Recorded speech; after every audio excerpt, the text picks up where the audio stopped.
Hi guys, so Sky Song chapter 22, Flint. An eerie silence followed, and for a while all Flint, Esker and Blue could do was stare at the river below them. Then the diamond dust slipped away through the trees, and Flint put an arm around Blue's shoulder. God, that was close, he panted. I think mentioning Needlespin before we set off from the giant's beard would have been helpful, Esker replied. Flint glanced at Blue. Didn't want to scare her. Blue looked down through the branches and wailed. Esker rolled her eyes.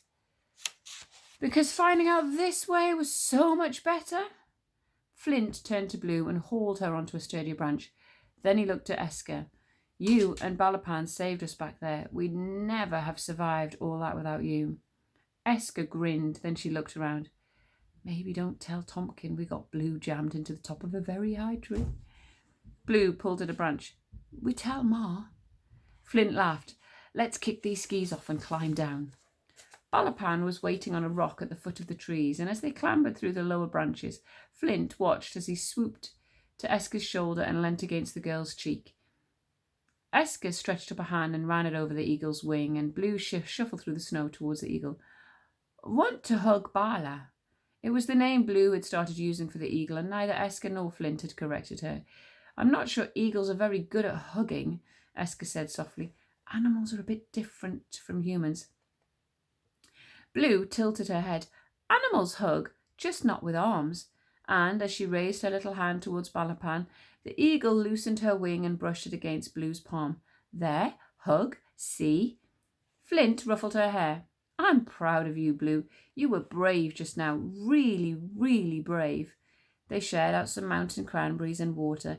Then they strapped on their skis and looked down at the river winding on through the Nevercliffs. A cluster of tundra swans were feeding on algae, where the afternoon sun had thawed the ice. But other than that, the landscape was absolutely still, and just as Flint was about to suggest they get going, Esker gasped. The river, she said quietly. Before the mountains close it in, there are lots of little tributaries branching off from it, and, well, if you squint hard enough, the river almost looks like a giant feather. Flint peered at the scene below, and his eyes widened. You're right. Feather tribe close, Blue said. Flint thought about it. I once heard that the Tusk tribe used to stand on the cliff tops to the north of the kingdom, then look down at the icebergs and read messages in their shapes. He paused. Maybe the Feather tribe used landmarks as signs too. Blue's right. I think they are close. The three of them skied quickly down the mountain, and rather than crossing the frozen river, the episode with the Thunder Ghost was still fresh in everyone's mind, and Needlespin's remains lay scattered across it. They hastened along beside it, following its curve and jumping over the tributaries which snaked out into the mountains. They glanced around, eagerly searching for any signs of civilization, while Balapan flew overhead. And when Pebble realized that Needlespin was no longer a threat, he leapt down from Flint's hood and joined in the hunt. The fox pup bounded ahead, sniffing at the snow and padding carefully across the tributaries. But when the mountain closed in again and just the main river ran on through the narrow gully, Pebble started barking. Shh, Pebble, hissed Flint. We can't afford to draw attention to ourselves. But still the fox pup barked, and Flint noticed that he was pawing at the snow on the mountainside to the right. Esker frowned. What is it? She whispered. What has he found? I think he's caught a scent and wants us to follow it. Flint hurried closer to Pebble and noticed a shelf of rock hanging out above the path a few meters above the fox pup. In a swish of feathers, Balapan landed on it. Then she stayed very still. Something about this mountain is important, Esker said slowly. Both Pebble and Balapan know it. She took a step beneath a ledge and her eyes widened. Look at this! Strung from the tip of the ledge right down to the base of the mountain was a giant spiderweb laced in ice. It hung in delicate spirals, each looped, coated in dashes of frost as thin as silver eyelashes, and Flint knew as he gazed upon it that magic was involved. Then he saw how. The centre of the web was a cluster of ice, and on it sat a spider. It was the size of a fist and as clear as glass.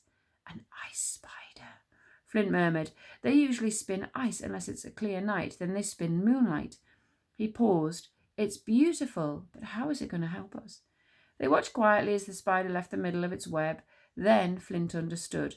The web was not complete. The spider was spinning still, and the gossamer it spun did not fill the spaces left with ordinary loops. Words were appearing, silver words that shone in the twilight. It's trying to tell us something, Esker breathed. No one dared speak until the spider had stopped and 2 words glistened in the web. Chin down. Esker turned to Flint. Chin down? I don't understand. He threw up his hands. We've only got 3 days to stop the Ice Queen, and we're faced with an ice spider spinning nonsense. We need to find the Feather Tribe. Chin up, Esker said. I heard you say that to Blue when you were trying to encourage her to keep going through the Nevercliffs this morning. Flint turned away from the web and looked on down the path through the mountains. Yeah, well, the spider got it wrong then, because it says chin down, which makes no sense at all. He grabbed Blue by the hand, but to his surprise he found her reluctant to move on. Come on, Blue, we've got no time for this. But his sister didn't move. She kept her head down and her eyes fixed on the base of the mountain. Chin down, she said. Put chin down, Flint. Look. Flint tucked his chin into his chest and followed Blue's gaze. Then he saw what she was looking at. Something they would have missed completely had Blue not listened to the spider's instructions.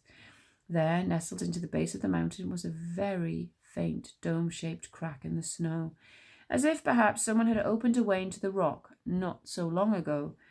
Flint and Esker brushed the snow away until they found what they'd been looking for, a door carved into the cliff face with a small skull acting as a handle. A bird's skull, Flint breathed. Snowy owl, it looks like. And then his face broke into a grin. The snowy owl is the symbol of the Feather Tribe. I think we found the way into the lost chambers. They turned to see the spider drop to the ground, then it scuttled down the path on into the mountains. But as it went, they noticed it didn't leave a trail of thread or tiny pricks where its feet marked the snow. It left footprints, human footprints, and as Flint looked at them, he remembered Whitefur's words. Good luck in your search for the lost chambers, and remember you have the wild on your side, and the wild doesn't play by ordinary rules. That was a wonder, wasn't it? He whispered to Esker. Like how Whitefur was an Erkenbear, but also a man. That spider, it was, I don't know what it was, but it was one of your kind, I'm sure of it. Esker's eyes were wide.